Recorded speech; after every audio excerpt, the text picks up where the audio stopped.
ગુજરાતમાં દીકરીઓ કેટલી સલામત છે, મહિલાઓ કેટલી સુરક્ષિત છે તેનો જીવતો જાગતો ઉદાહરણ છોટાઉદેપુરમાંથી સામે આવ્યો છે, જ્યાં એક ચાલુ પિકઅપ વાનમાં 6 વિદ્યાર્થિનીઓ સવાર હતી, પોતાના ઘરે જઈ રહી હતી। આ તમામ વિદ્યાર્થિનીઓ અને જીપમાં હાજર અમુક વ્યક્તિઓ દ્વારા તેમના સાથે અડપલા કરવામાં આવ્યા।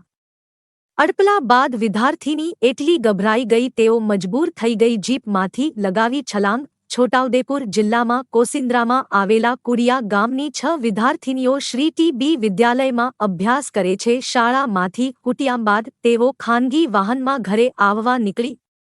આ દરમિયાન પિકઅપમાં બેઠેલા અન્ય વ્યક્તિઓ આ વિદ્યાર્થિનીઓની છેડતી કરી, જેથી ગભરાયેલી બાળકીઓ ચાલુ જીપમાંથી નીચે કૂદકો માર્યો, જેમાં 4 વિદ્યાર્થિનીઓને નસવાડી સીએચસીમાં સારવાર માટે ખસેડવામાં આવી છે, જ્યારે અન્ય 2 વિદ્યાર્થિનીઓને વડોદરા રિફર કરવામાં આવ્યા છે। બીજી તરફ વિદ્યાર્થીઓના કૂદ્યા બાદ જીપ પણ પલટી મારી ગઈ। ખેર, આ તો કુદરતનો ખેલ છે, જે અહીંયા કરે છે તે અહીં જ ભોગવે છે, અને એટલા માટે જ કુદરતે તાત્કાલિક ન્યાય આપ્યો હોય તેવું લાગી રહ્યું છે, જેના કારણે જીપ પલટી ખાઈ ગઈ। પોલીસે જીપ ચાલક અશ્વિન અટકાયત કરી લીધી છે। તે ઇજાગ્રસ્ત હોવાથી તેને સારવાર માટે સંખેડા લઈ જવામાં આવ્યો છે, તો તેના સાથીદારો ફરાર થઈ ગયા છે। વિદ્યાર્થીની સાથે છેડતીનો બનાવ સામે માતાપિતામાં પણ રોષ જોવા મળી રહ્યો છે।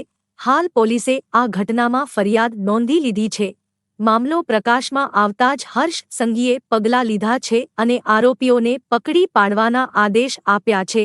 સંખેડા તાલુકાની બાળકીઓની છેડતી મામલે છોટા ઉદેપુર પોલીસ એક્શનમાં આવી ગઈ છે। પોલીસે કુલ 5 ઇસમો સામે ગુનો નોંધ્યો છે। પોલીસે હાલ આરોપી અશ્વિનને પકડી પાડવામાં આવ્યો છે અને 4 ઇસમોને પકડવા પોલીસની ટીમ રવાના થઈ ગઈ છે।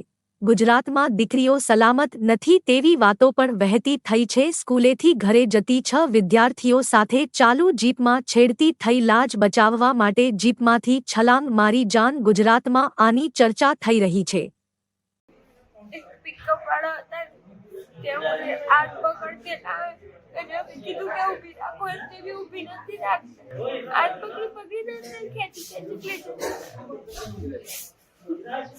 પછી શું થયું બેટા? પછી અમે બધા કૂદ્યા, પછી આ બીજા કૂદ્યા ને તો કીધું કે ઊભી રાખો, તે બી ઊભી જ નથી રાખતા, જવા દે છે। પછી તમે શું કર્યું? પછી અમે કૂદ્યા, પછી આગળથી પહેલા વિચારતો ને ઉતારી પહેલા પછી જવા દીધી। પિકઅપમાં આવતા આગળ 3 વ્યક્તિ હતા ને પાછળ 2, તો આગળથી એક કાકો ઉપર ચડીને આવીને 2-3 છોકરીઓને અંદર ખેંચી કાઢી। એટલે આ પછી બધી છોકરીઓ ચાલુ પિકઅપમાં નીચે ઉતરી ગઈ, એટલે કૂદી ગઈ। પિકઅપ વધારે ફાસ્ટમાં જવા દીધું। મોટરિયા બધું જ છે એમ કહેવાય છે। એટલે આ ગાડી પલટી મારી ગઈ છે। અમારે કાયદેસર કાર્યવાહી માંગ કરીશું અમે। અપરિપક્વ ઉંમરની સગીર ઉંમરની દીકરીઓ કુંડલી ગામની હતી, જે છોકરીઓ કોસિન્દ્રા ગામથી પોતાના ઘરે પરત ફરી રહી હતી, ત્યારે આ અશ્વિનના વ્હીકલમાં, જેનો ડ્રાઈવર સુરેશ ભીલ નામનો વ્યક્તિ હતો, તેના વાહનમાં આ છોકરીઓ બેઠી હતી, જેમાં અશ્વિને આ છોકરીઓ સાથે બળપૂર્વક શારીરિક છેડછાડ કરવાની કોશિશ કરી હતી અને એમની પાસેથી જે એમના રૂપિયા હતા એ લઈ લીધા હતા। ટોટલ કુલ 6 આરોપીઓ છે, જે પૈકી અશ્વિનની ધરપકડ કરવામાં આવી છે। આ દીકરીઓ ગભરાટના મારે ગાડીમાંથી કૂદી પડી હતી, જેમાં આ દીકરીઓને નાની મોટી ઈજા થઈ છે।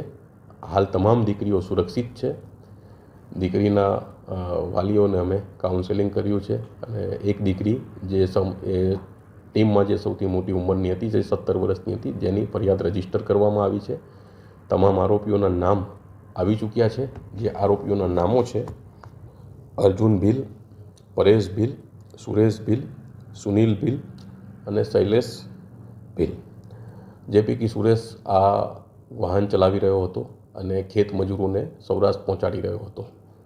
તો જે ગાડી પણ એક્સિડન્ટ થયું હતું તેમાં બાકીના આરોપી ભાગી ગયા હતા, જેની